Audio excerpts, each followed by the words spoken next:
Buenas tardes a todos. Perdona, Tony, hicimos un intercambio mi marido y yo en las fechas. ¿Cómo estáis? ¿Estáis bien? ¿Animados? ¿Os acordáis de que se nos habló la semana pasada? A ver, ¿quién escribió la carta a los filipenses? Pablo. ¿Quién fundó la iglesia de Filipos? Pablo. ¿Cuántas veces se menciona la palabra Jesús en el libro de Filipenses? 43. No, más. Tony, refrescales la memoria. 51. 51. Muy bien, las que tomaron notas. Tomaron nota entonces. ¿Ves? No cae el saco roto, ¿no? Sabéis que vamos a hacer examen, ¿no? Al final del mes, ¿no es cierto? Aunque a veces pareciera. Bueno, ¿y cuántos hicisteis los deberes? Porque teníamos deberes. Ups. A ver, ¿cuántas veces se menciona la palabra gozo y sus derivados en el libro de Filipenses? ¿Nadie los hizo? Uy, qué empollona soy. 15 veces. Bueno, eso fue lo que yo encontré. ¿Hay más, Tony? Yo encontré 15. Dicen que hay 16. Ah, bueno, pues en el regocijaos siempre, en el siempre va la 16. Bueno, pues hoy vamos a ver, en realidad tocaba hablar de Filipenses capítulo 4, del 10 al 20. Sin embargo, me pareció, y me tomé la libertad de prepararlo a partir del versículo 1 al 10, porque creo que es la base para todo lo demás. Vamos a leer el libro de Filipenses, la carta a los Filipenses en capítulo 4. Voy a leer del 1 al 10 y luego tocaremos algunos versículos más hasta el 20, pero de momento hasta el 10. Dice: así que, hermanos míos, amados y deseados, gozo y corona mía, estad así firmes en el Señor, amados. Ruego a Evodia y a Síntique que sean de un mismo sentir en el Señor. Y asimismo te ruego también a ti, compañero fiel, que ayudes a estas que combatieron juntamente conmigo en el Evangelio, con Clemente también y los demás colaboradores míos, cuyos nombres están en el libro de la vida. Regocijaos en el Señor siempre. Otra vez digo, regocijaos. Vuestra gentileza sea conocida de todos los hombres. El Señor está cerca. Por nada estéis afanosos, sino sean conocidas vuestras peticiones delante de Dios en toda oración y ruego con acción de gracias, y la paz de Dios, que sobrepasa todo entendimiento, guardará vuestros corazones y vuestros pensamientos en Cristo Jesús. Por lo demás, hermanos, todo lo que es verdadero, todo lo honesto, todo lo justo, todo lo puro, todo lo amable, todo lo que es de buen nombre, si hay virtud alguna, si algo digno de alabanza, en esto pensad. Lo que aprendisteis y recibisteis y oísteis y visteis en mí, esto haced, y el Dios de paz estará con vosotros. Hasta ahí, hasta el 9. Alguien dijo alguna vez que lo último que aprendemos en la vida es el arte de vivir. Lo último que aprendemos en la vida es el arte de vivir. Aprendemos el arte de la existencia, aprendemos a sobrellevar las dificultades de la vida, vivimos con respuestas simples a una vida compleja, pero no conocemos el arte de vivir. Interesante, ¿no? Y yo creo que muchas personas en este mundo, muchas personas que nos rodean, incluso algunos de nosotros, nos cuesta hacer frente a la vida. Para muchas personas que tú le preguntas sobre la vida es una experiencia horrible. Mucha gente de hecho hay mucha gente que quiere quitarse la vida porque les parece la vida una experiencia traumática, horrible. No les gusta su familia, no les gusta con quién se han casado y eso que lo eligieron. No les gusta la gente que les rodea, no les gusta su puesto de trabajo, no les gusta su jefe, no les gustan sus ingresos. Y viven en una situación de miseria personal impresionante, ¿no? Y la razón es que en el interior del ser humano no sabe cómo vivir la vida. No sabe cómo vivirla. Entonces, el problema no son las circunstancias, el problema es el ser humano. Es la persona que no sabe cómo vivir la vida, y encima vivimos en una sociedad y en unos medios de comunicación que nos dan respuestas simples a una vida compleja, ¿verdad? Así que hay 3 maneras de manejar los problemas en la vida.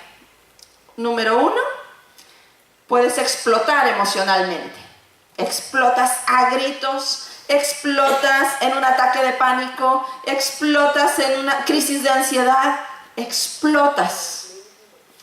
La otra forma de enfrentar la vida es descomponerte internamente, sufrir en silencio, ¿verdad?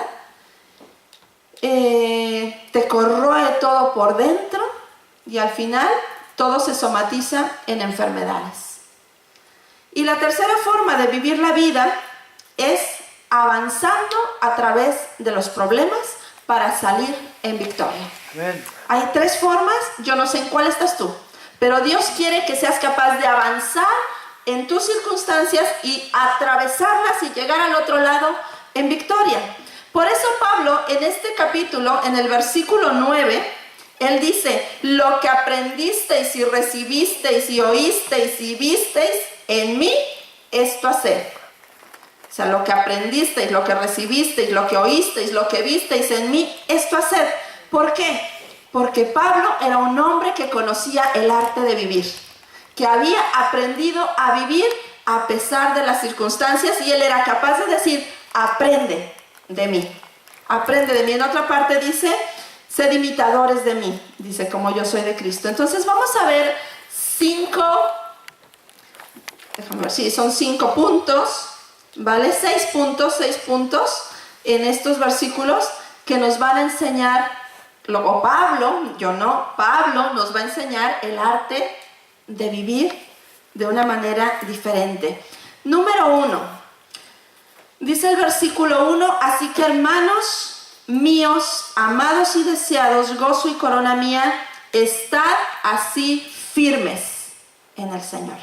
El número 1 es que tenemos que conocer nuestra posición, el estar firmes en Jesús. Esa es la base de la vida cristiana, esa es la base de todo el capítulo 4, esa es la base del cristianismo, estar firmes en Jesús. Jesucristo nos contó una parábola, ¿verdad?, del hombre que edificaba su casa sobre la arena y el que la edificaba sobre la roca.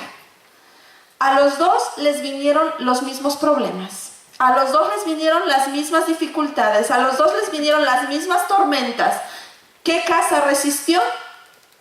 La que estaba Sobre la roca. sobre la roca. La casa construida sobre la roca. ¿Y quién es nuestra roca? Cristo. Amén. Estar firmes en el Señor, dice el apóstol Pablo. Tenemos que conocer nuestra posición en Cristo. Él es la roca, yo me pongo firme en el Señor y a partir de ahí edifico mi vida en Cristo. A partir de ahí construyo. Y esa es la base de la vida cristiana. Número 2, que el amor sea tu estilo de vida. Dice el versículo 1, me encanta, porque dice: así que, hermanos míos, amados y deseados, y termina diciendo amados, lo repite, ¿verdad? Amados, deseados y amados, y requete amados, dirían, ¿cómo dirían los argentinos? Reamados, ¿verdad? Y el versículo 2 dice: ruego a Evodia y a Síntique que sean de un mismo sentir en el Señor. Mira, si el amor de Dios es nuestro estilo de vida, vamos a poder vivir en paz los unos con los otros. Y aquí se ve que en la iglesia de los filipenses había un desacuerdo, que nos lo mencionó también Tony la semana pasada, entre estas dos señoras de nombre Repipi, Evodia y Síntique, ¿vale? Y se ve que había alguna fricción, que Pablo tiene que hacer un versículo de toda su carta, un apartado para estas dos señoras y decirle: os ruego que seáis de un mismo sentir. Y por eso el punto número 2, el ancla número 2 en la vida es el amor de Dios en nosotros. El amor de Dios dice la Biblia, que cubre multitud de pecados, cubre los fallos de los demás, cubre los errores. Eso no quiere decir que yo no vea cuando alguien se equivoca, que yo no me dé cuenta cuando alguien me ha ofendido, cuando alguien ha hecho algo en mi contra, pero el amor de Dios me va a llevar al diálogo, a buscar la paz, porque cuando confrontamos a una persona tenemos que preguntarnos: ¿qué quiero? ¿Tener la razón o quiero su amistad? ¿Qué estoy buscando cuando confronto a alguien? ¿Quiero mi razón y que sepa que me hirió y que sepa que me hizo daño y que sepa que se pasó 3 pueblos conmigo? ¿O quiero su amistad? Quiero ganar su corazón. ¿Qué estamos buscando, no?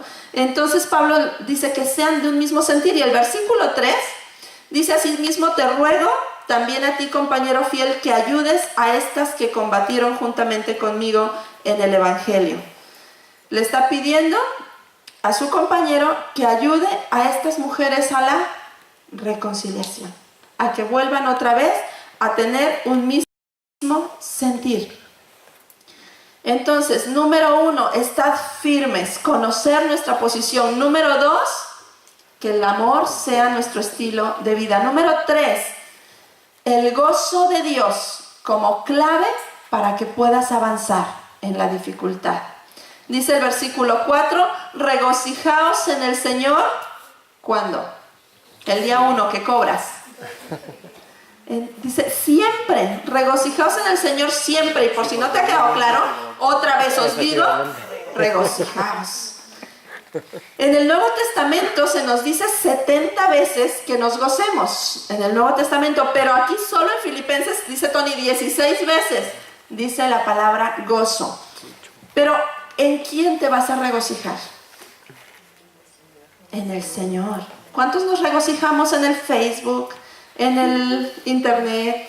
Nos regocijamos en las telenovelas, que como dice mi marido, su nombre ya lo dice, telenovelas, ¿vale? ¿En qué nos estamos regocijando? Porque el verdadero gozo es en el Señor. Y voy a decirte una definición interesante de regocijo. Regocijo es abandonarte completamente en Jesucristo, cualquiera que sea tu circunstancia. ¿Tú sabes lo que es abandonarte? Es dejarte caer, es relajarte. Es como, yo no sé si yo creo que no hay aquí ningún náufrago, pero habéis visto películas de náufragos, ¿no? Cuando se les rompe el bote, el barco, lo que lleven, se cogen a una tabla, se suben a esa tabla y se quedan ahí tumbados en el mar.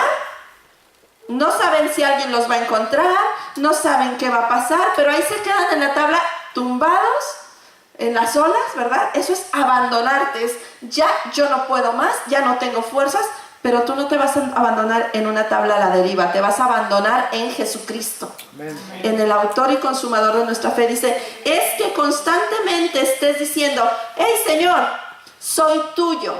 Y yo no entiendo lo que está pasando, pero estoy feliz porque sé que te pertenezco.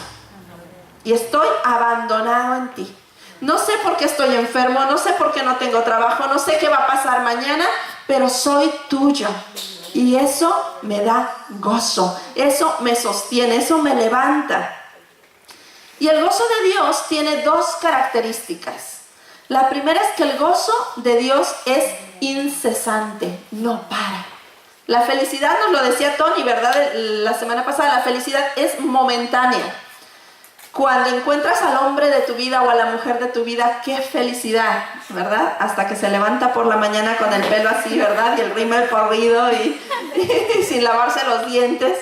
Y entonces ya como que la felicidad empieza a menguar. Pero el gozo de Dios es incesante. El gozo de Dios no termina, es una fuente inagotable de fortaleza. La otra característica del gozo de Dios es que es independiente. El gozo de Dios no depende de las circunstancias, no depende de cómo te sientes, no depende de tu salud, no depende de tu economía. El gozo de Dios es su gozo y está a tu disposición, estés como estés y te sientas como te sientas. Bueno, por cierto, apagar el móvil, que me acaba de entrar un WhatsApp y ha hecho ruido, así que apaguemos todos el móvil, pongámoslo en silencio.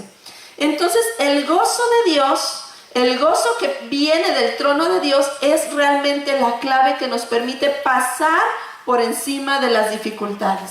Por eso, Pablo, a pesar de las prisiones, a pesar de los azotes, a pesar de los naufragios, a pesar de todo, él podía mantenerse en el gozo de Dios y podía salir victorioso de cada circunstancia en su interior. No digo que las circunstancias no sean reales, las circunstancias son reales, los naufragios eran reales, las cárceles eran reales, pero la fortaleza en su interior también era real, porque venía del Señor. Número 4, versículo 5, dice, este me encanta, dice, vuestra gentileza sea conocida de todos los hombres. Vuestra gentileza. ¿Qué significa esto? Yo me fui a la RAE para, no meter la pata. ¿Qué es la gentileza? Y la Real Academia de la Lengua describe gentileza, entre otras acepciones, como urbanidad y cortesía. Que decíamos que la Biblia no nos hablaba de los semáforos en rojo y de los pasos de peatones. Sí, gentileza, urbanidad y cortesía. Que la gente te conozca, porque dice aquí que sea conocida de todos los hombres, que la gente te conozca porque eres una persona con urbanidad y con cortesía. Eso es lo que nos está demandando el Señor. Y ¿sabes qué?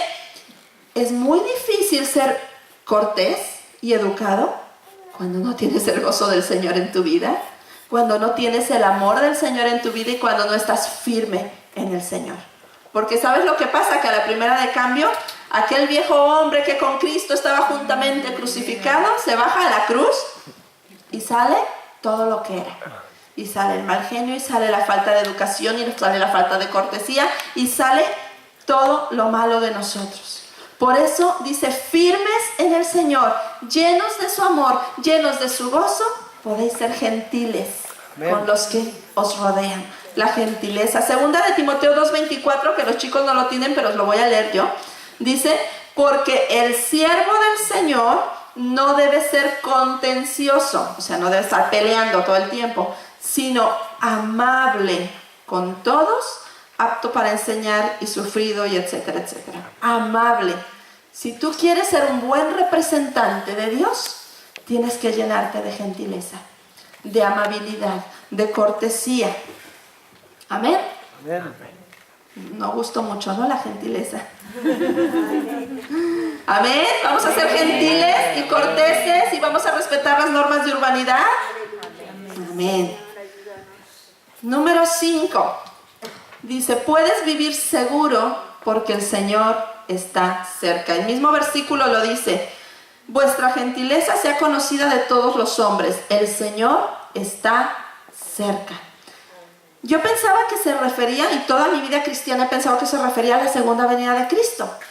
Pero estudiando sobre esto, y la verdad es que me fui a ver un montón de comentarios, dicen que los comentaristas, que esta expresión, el Señor está cerca, si se refiriera a la segunda venida de Cristo, estaría totalmente fuera de contexto de lo que Pablo está hablando en toda la carta. No viene a colación. Pero lo que está diciendo es, el Señor está cerca de ti. Está a tu lado. O sea que cuando no eres gentil, el Señor está cerca. El Señor te está viendo.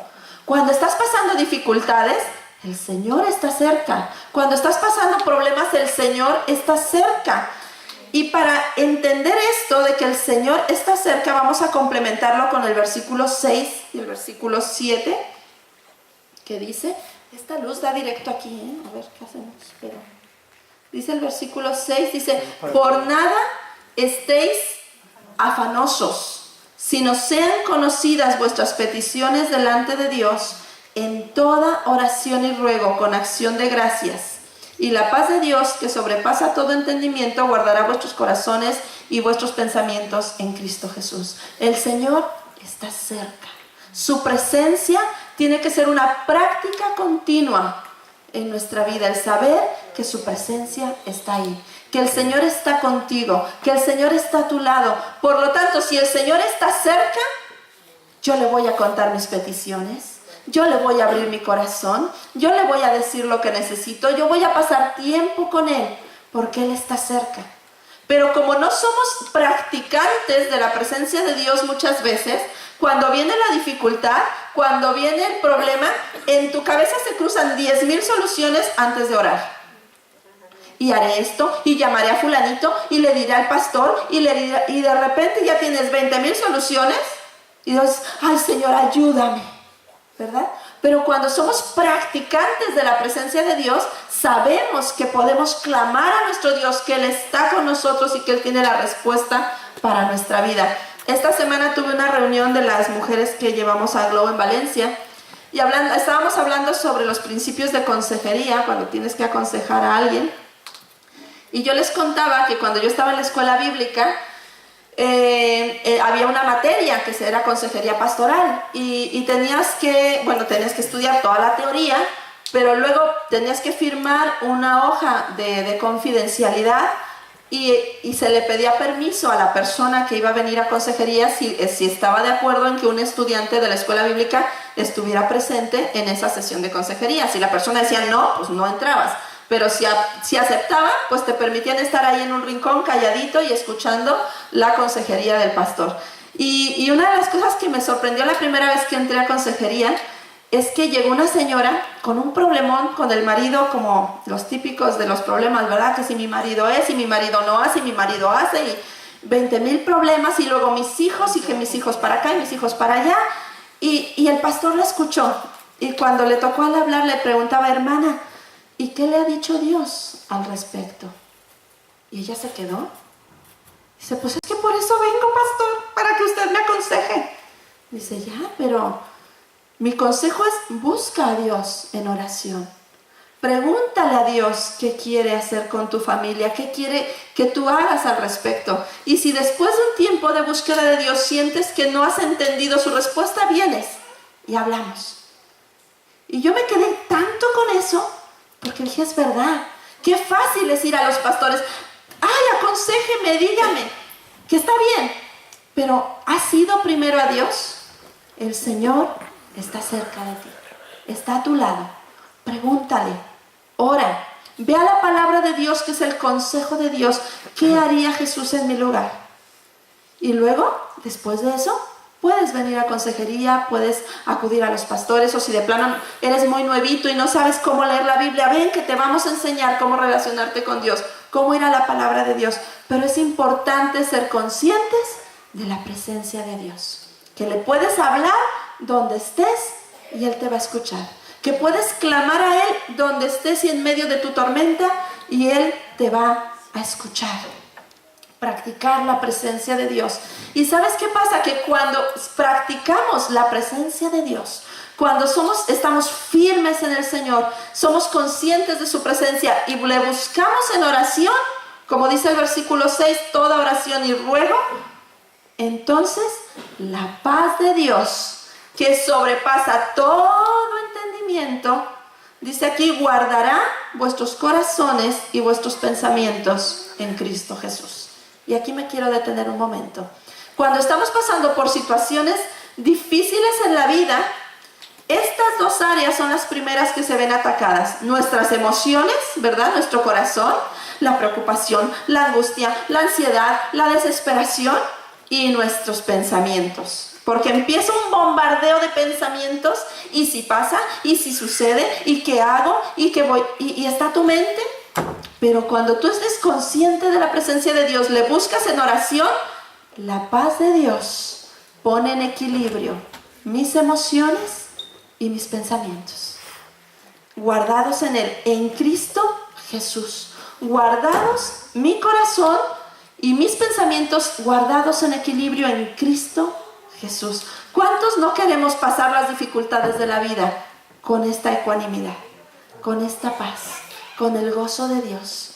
Solamente así podemos atravesar la situación en victoria. Solamente así vamos a evitar explotar, vamos a evitar consumirnos, desgastarnos, y vamos a poder caminar sobre la vida en victoria. Amén. Número 6. Educa tu mente. Educa tu mente. ¿Sabes que la mente es lo más maleducado que hay en nosotros? ¿Te has parado a pensar? ¿Has analizado alguna vez tu mente, cómo funciona? No sé cómo sea la tuya, pero hay mentes para todo. Mentes que enseguida la preocupación, ¡ay! ¿Verdad? ¡Ay! La preocupación. Otras mentes a lo peor. esta manchita seguro que es un cáncer, ¿verdad? Y ya van al médico esperando que les den la quimioterapia. Otras mentes mal pensadas. Lo dijo por mí. Seguro que lo está diciendo por mí. No, seguro que mi amiga que le llamé por teléfono y le conté, ya se lo chivó al pastor y por eso predicó eso. ¿Verdad?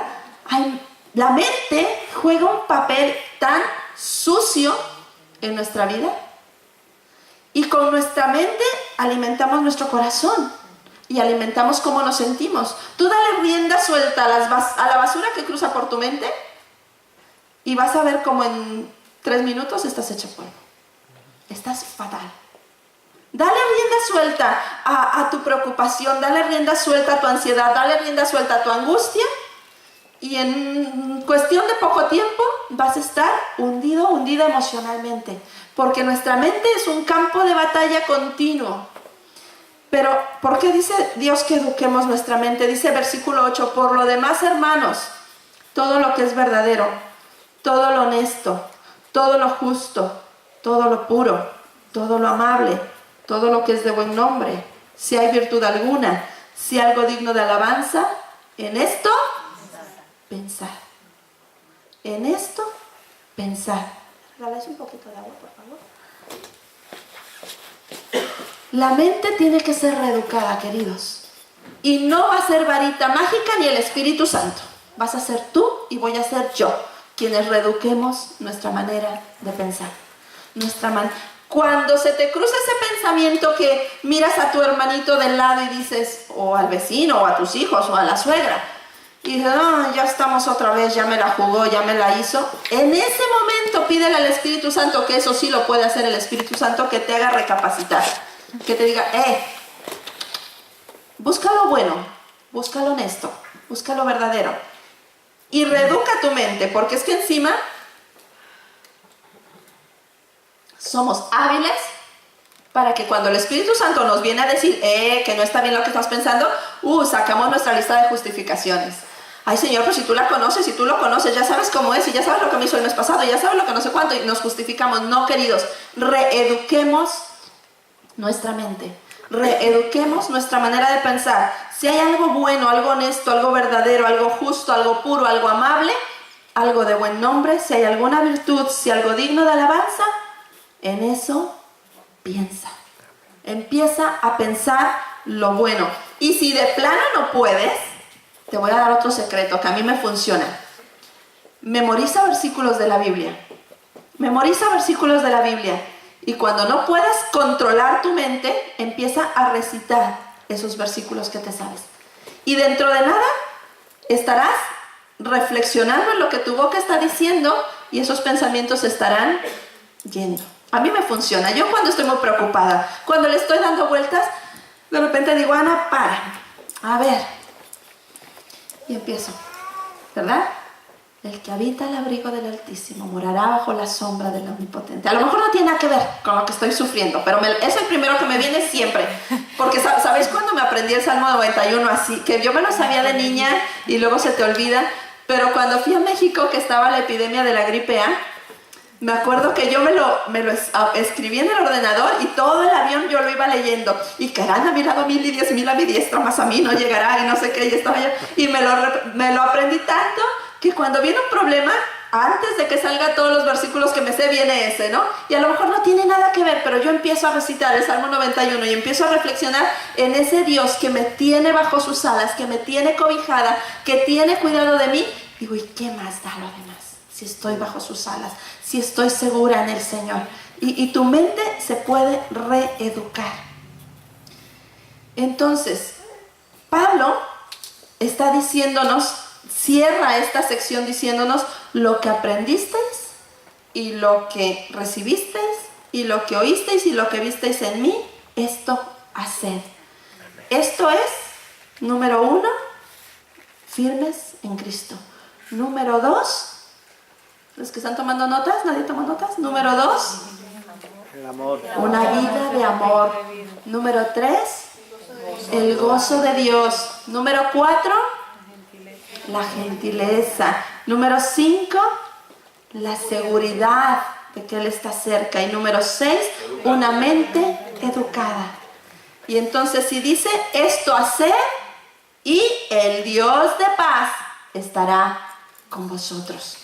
Y entonces avanzamos un poquito más y nos encontramos con nuestro grandísimo y super versículo de toda la vida, que dice, versículo 13, si lo podéis poner. ¿Qué dice? Filipenses 4:13. No lo puedo en Cristo que me fortalece. Es que hasta rima. Todo lo puedo en Cristo que me fortalece. Filipenses 4:13. Es fácil de aprender. Todo lo puedo en Cristo. Y como decía el amigo de David que vino aquí a predicar, ¿sabéis lo que significa todo en griego, en hebreo y en arameo? Todo significa todo. Todo lo puedo en Cristo que me fortalece. Todo. Piensa en esa circunstancia que estás viviendo. Todo lo puedo en Cristo que me fortalece. Piensa en eso que te está preocupando. Todo lo puedo en Cristo que me fortalece. Y el versículo 12, el anterior, es el que nos habla de ese todo. Desde el 11 dice, no lo digo porque tenga escasez, pues he aprendido a contentarme, cualquiera que sea mi situación. Sé vivir humildemente y sé tener abundancia. En todo y por todo estoy enseñado, así para estar saciado como para tener hambre, así para tener abundancia como para padecer necesidad.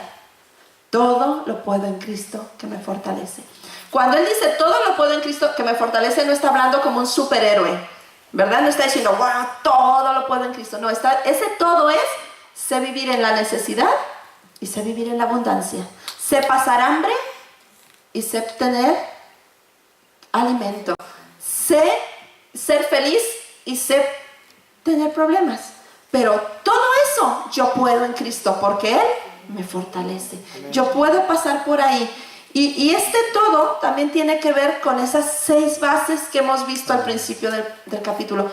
Yo puedo estar firme en Cristo. Yo puedo amar a los demás en el amor de Cristo. Yo puedo tener el gozo del Señor. Yo puedo ser una persona amable. Yo puedo estar seguro en Cristo. Yo puedo reeducar mi mente porque todo lo puedo en Cristo que me fortalece.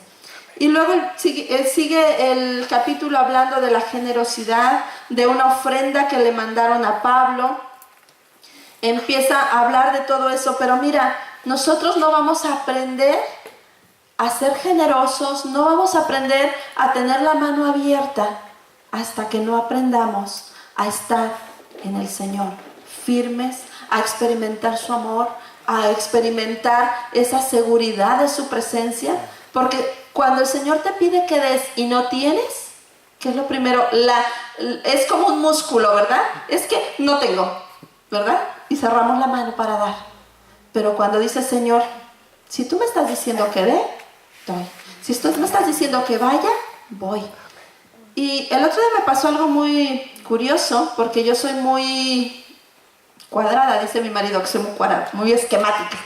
Entonces yo tenía mi día justito organizado desde las 9 de la mañana hasta las 12 que iba a salir de mi casa con lo que tenía que hacer. Y el tiempo justo para hacer cada cosa que me había propuesto hacer. Y esto habla de generosidad y no es una generosidad económica, pero para mí la generosidad de tiempo es generosidad, ¿vale? Cuando yo tengo que ceder mi tiempo, ahí el Señor trata conmigo la generosidad. Porque a lo mejor a veces me es más fácil abrir el monedero que abrir la agenda. Y entonces yo tenía el día súper estructurado y de repente suena el timbre y hace ting dong. Y veo por la mirilla y era una persona que de verdad delante de Dios lo digo, no está en la iglesia, pero está en Valencia y que normalmente me requiere mucho tiempo. Entonces yo, y como no tenía ruido en la casa, digo, no me ha visto, así que pues puedo dejar la puerta cerrada y seguir mi marcha porque si no, se me va a cruzar todo el día. Entonces dejo la mirilla y me regreso así como de puntitas para que no se oyera, a seguir haciendo lo que estaba haciendo y vuelvo a escuchar ding dong. Y de repente siento al Señor diciéndome, abre la puerta. Pero Señor, mira todo lo que tengo que hacer. Abre la puerta. Yo, vale, Si no se ha ido, la abro, pero ya había pasado un ratito largo. Digo, seguro que ya no está. Y me asomo y la veo así, en la puerta de mi casa. Y digo, vale, Señor. Abrí la puerta, entró, desayunamos juntas y le escuché. Obviamente mi agenda se fue al garete, no hice nada de lo que tenía que hacer. Pero entendí que la prioridad no era mi agenda, la prioridad era a quien Dios estaba llevando a la puerta de mi casa. Y a veces tenemos que aprender a ser generosos con nuestro tiempo, a ser generosos con nuestras ofrendas, con nuestros diezmos, con nuestra despensa, el aprender a compartir con los demás, ser generosos con tu casa, con la hospitalidad, con tu coche. Hay tantas cosas que Dios te ha dado con las cuales nos ha dado y tenemos que aprender a ser generosos. Y aquí Pablo dice, pero todo lo he recibido, y estoy terminando, todo lo he recibido y tengo abundancia. Bueno, dice en versículo 16, pues a una Tesalónica me enviasteis una y otra vez para mis necesidades. Está hablando de la generosidad de los filipenses. No es que busque dádivas, sino que busco fruto que abunde en vuestra cuenta, pero todo lo he recibido y tengo abundancia. Estoy lleno habiendo recibido de Epafrodito lo que enviasteis, olor fragante, sacrificio acepto, agradable a Dios. Entonces, como enviasteis, como fuisteis generoso, como disteis, versículo 19, mi Dios pues suplirá todo lo que os falta conforme a sus riquezas en gloria en Cristo Jesús. Así que si ese versículo lo usabas así como versículo amuleto, cuando tienes necesidad, no, mi Dios suplirá todas las cosas, vete al anterior. Sí, cuando seas generoso. Sí, cuando des. Sí, cuando abras tu tiempo, tu agenda, tu monedero, lo que Dios te está pidiendo que des y seas capaz de darlo, entonces mi Dios suplirá todo lo que os falta conforme a sus riquezas en gloria en Cristo Jesús. Así que vamos a terminar, nos ponemos de pie con el versículo 20. ¿Puedes poner el versículo 20, por favor? A ver si nos lo pueden poner. ¿Lo leemos juntos? Al Dios y Padre nuestro sea gloria por los siglos de los siglos. Amén. ¿Lo leemos otra vez? Al Dios y Padre nuestro sea gloria por los siglos de los siglos. Amén. Señor, te damos gracias. Gracias, Señor, por tu palabra. Gracias, Señor, porque podemos entender que tú, Señor, nos has dado todos los recursos para aprender a vivir y a vivir en victoria. Señor, yo te pido que cada uno de mis hermanos que está aquí pasando cualquiera que sea su necesidad, Señor, que hoy tu Espíritu Santo ponga en ellos, despierte en ellos el deseo de estar firmes en Cristo. Señor, porque ahí es donde empieza todo. Estar firmes en ti, que nada nos mueva, que nada nos debilite, que nada nos aparte de la fe en Cristo Jesús. Señor, y a partir de ahí empieza tu obra en nosotros. Aleluya. Empieza a trabajar en nuestra vida, empieza a cambiarnos, empieza a recordarnos cada vez que estamos pensando mal de alguien. Cada vez que nuestras emociones, Señor, se están distorsionando, que tu Espíritu Santo nos lo recuerde para que podamos hacer ese ejercicio de educar nuestra mente y que tu paz, que sobrepasa todo entendimiento, guarde en equilibrio nuestras emociones y nuestros pensamientos en Cristo Jesús. Amén.